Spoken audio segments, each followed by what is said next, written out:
l'équaliseur TDR Nova.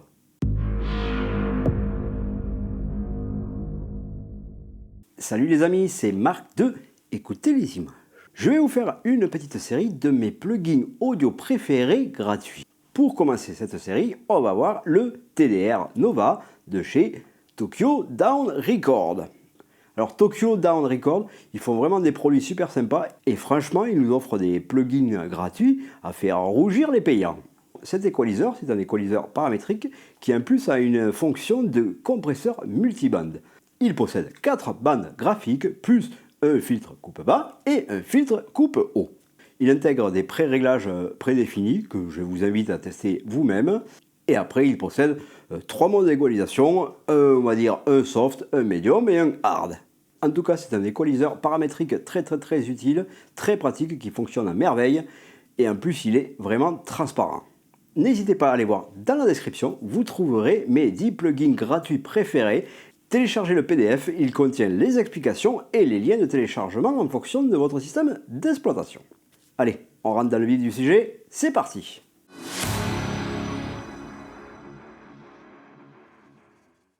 On va voir comment fonctionne ce plugin gratuit, l'équaliseur de TDR Nova. Nova propose pas mal de plugins gratuits et franchement, et on en verra un autre dans une prochaine vidéo, et franchement, pour les gratuits, il fonctionne vraiment très bien. Pour un petit peu tout ce qu'il fait sur toutes nos fréquences, là, on va voir comment il fonctionne sur une musique. Alors d'apparence, c'est un équaliseur paramétrique classique. Ici, on a les équaliseurs qui sont déjà préenregistrés. Oui, voilà, on a divers équaliseurs, divers types d'équaliseurs préenregistrés. Je vous invite à les tester. On va rester sur défaut, nous, pour voir un petit peu comment ça fonctionne. Et on va faire un petit peu le tour de l'ensemble. Alors, première chose, dès que je mets lecture, ici, je ne vois rien. Par contre, ici, je peux choisir d'afficher les fréquences, donc le spectre de la musique. Alors, on a le choix entre in, out, SC et off. On va commencer par le in. Donc le in, là, il affiche le signal d'entrée, c'est-à-dire que même si je modifie ici là complètement, voilà, j'ai ma courbe ici qui ne change pas. Par contre, si je passe en out, il va me montrer mon signal de sortie. Et là, effectivement, si je descends tout là, je vois bien que j'ai mon signal qui descend entre le in et le out. Voilà. On voit bien que ça bouge. Donc si je me mets en in, je verrai le signal qui rentre, et si je me mets en out, je verrai le signal qui sort, et si je me mets en off, voilà, pas de signal du tout. Suivant votre capacité de l'ordinateur, vous pouvez le mettre à afficher fréquence de temps en temps là, pour un petit peu contrôler ou voir à quoi ça ressemble, mais après basculer rapidement en off, car l'affichage là, il prend pas mal de ressources quand même. Au niveau de mon équaliseur, donc cet équaliseur il est équipé de 4 bandes. Ici je choisis la bande sur laquelle je vais travailler. Je l'active ou je désactive avec on-off tout simplement. Et à chaque bande, donc j'ai à chaque fois un gain. Ici je peux jouer à ma fréquence. Et là le cul toujours pareil pour jouer sur ma cloche. Voilà.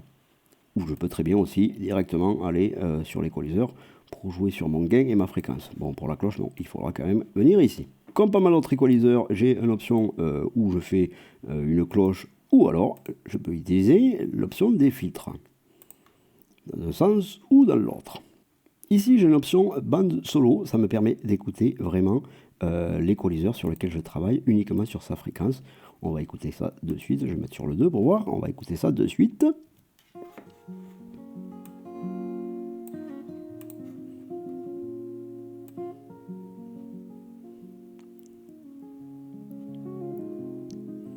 Voilà, là ça permet vraiment de très bien cibler, et même si je resserre ma cloche, je remonte un peu le son.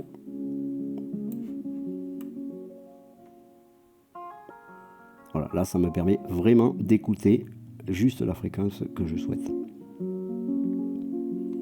Ou alors ça marche aussi avec le filtre.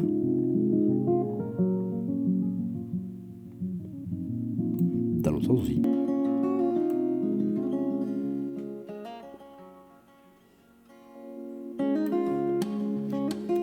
Voilà, donc déjà, ce petit outil bande solo est quand même pas trop mal pratique. Autre possibilité, si je mets ici un pic, Ici, un autre pic. Voilà, quelque chose comme ça. Ou alors, je sais pas quoi. J'ai la possibilité d'en sélectionner aucun. Donc là, j'en ai sélectionné aucun. Et là, dans ce cas-là, le gain me permet de jouer sur l'ensemble. C'est-à-dire qu'il ne va pas me bouger les points. Mais par contre, il va jouer plutôt sur un petit peu la cloche, en gros. Et si je monte les gains, hop, voilà. Et si je baisse les gains, voilà ce que ça donne. Ça peut être intéressant. Autre option ici, autre option en bas sur la gauche, je peux mettre un filtre coupe bas et un filtre coupe haut. Et ici, je peux choisir comment je veux atténuer mon filtre. Voilà, si je mets 6 dB par octave, du coup, je vais vraiment moins diminuer. Et si je mets 72 dB par octave, mon filtre, il coupe carrément tout. Ici en bas à droite, donc je retrouve le classique out gain, donc pour remonter le gain ou pour diminuer le gain en fonction de ce que j'ai joué avec mon équaliseur. Et ici aussi, je possède le fameux dry mix. Donc dry à gauche, je vais passer entièrement par l'équaliseur. Et si je me mets vraiment dans le mix, je ne passe plus par l'équaliseur. Donc là, je vais voir la quantité d'équaliseurs que je souhaite. Au niveau du type d'équaliseur, ici je vais avoir 3 types d'équaliseurs. Éco, précise et précise plus. En mode éco, mon équaliseur, il aura une certaine efficacité. En mode précise, il sera beaucoup plus présent. Et en mode précise plus, il sera encore plus présent. Pour vous faire écouter ça et bien entendre, on va augmenter les basses là aux alentours de 250. Et on va voir la différence entre éco et les autres.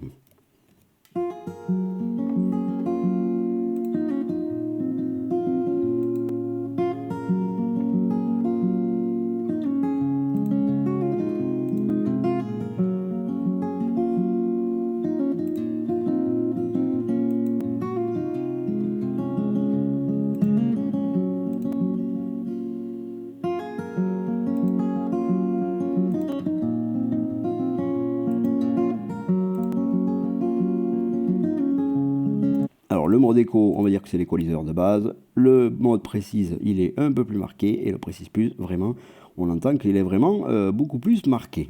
Et enfin, dernière particularité de cet équaliseur, on peut s'en servir de compresseur.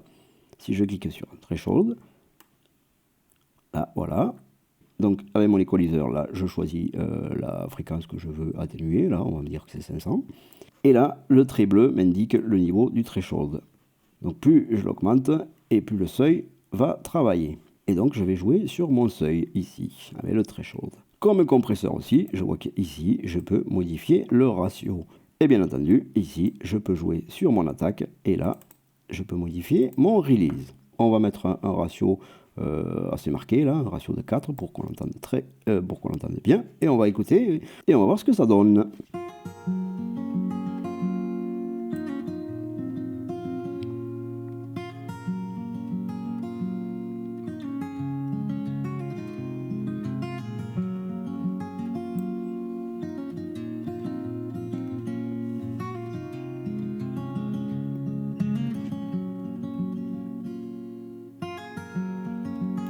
Donc, en gros, au niveau de ma fréquence sélectionnée, il va compresser les sons qui sont supérieurs au threshold, là, au seuil que je lui ai indiqué.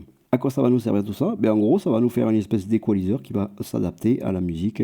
Donc, en gros, cet équaliseur va nous permettre de gérer le son sur toute la durée du morceau. C'est-à-dire que si à un moment donné dans le morceau il y a des basses trop présentes, par exemple si je coupe là ici aux alentours des 200 Hz, si dans le morceau à un moment donné j'ai des basses qui sont trop fortes, je vais pouvoir les lisser. Ça va créer une espèce d'équaliseur qui s'adapte tout le long à la musique. Cet équaliseur aussi, il est très transparent, il ne rajoute pas de couleur particulière, donc on va vraiment travailler sur les fréquences de base du morceau et il ne va pas nous apporter de distorsion harmonique. Je mets lecture, je vais faire une petite équalisation de ce morceau et comme ça on va pouvoir bien écouter la différence avec et sans l'équaliseur. Allez, c'est parti.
Voilà une petite équalisation très rapide du morceau.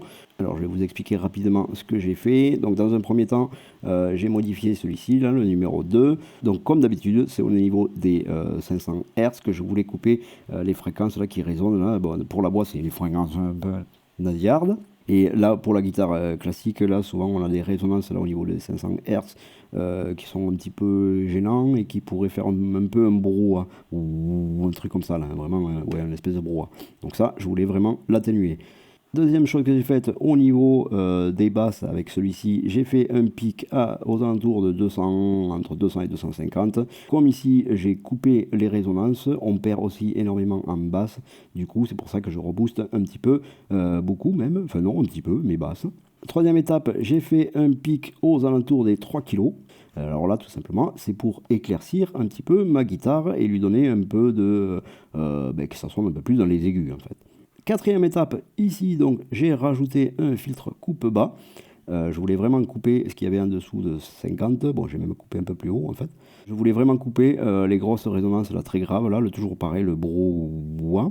Donc, on en a un ici, on en avait un aux 500 Hz, et on en a un aussi dans les grosses basses. Donc, je veux vraiment couper ces basses-là qui sont un peu nuisibles et qui sont trop présentes au niveau de ma guitare. Donc. Et enfin, pour finir, dernière étape, j'ai fait un boost à partir de 11 kg. C'est vraiment un filtre pour remonter toutes les fréquences qui sont au-dessus de 11 kg. Et alors ça me permet vraiment d'éclaircir et d'élargir la guitare. C'est très souvent important de rajouter des aigus. Attention quand même, il faut y aller doucement. Donc à partir de 10 kg, c'est parfait. En dessous, ça commence à être un peu gênant. Alors ces fréquences-là, ça va être vraiment des harmonies là, qui traînent et qui vont permettre vraiment d'élargir le son. On va réécouter l'ensemble avec et sans l'équaliseur et on va voir ce que ça donne.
Voilà pour l'utilisation du TDR Nova et franchement, pas photo, cet équaliseur est ultra efficace et très joli, très neutre en même temps et très précis. On a bien vu là avec cet équaliseur que j'ai rendu vraiment ma guitare beaucoup plus claire, beaucoup plus nette, beaucoup plus précise que sans l'équaliseur. Donc c'est une musique que j'ai téléchargée sur un site payant, là en l'occurrence c'est Artlist. Et on se rend bien compte que même si à la base ce morceau est vraiment bien fait, bien enregistré, on peut vraiment le retravailler un petit peu derrière et en faire vraiment quelque chose de vraiment mieux.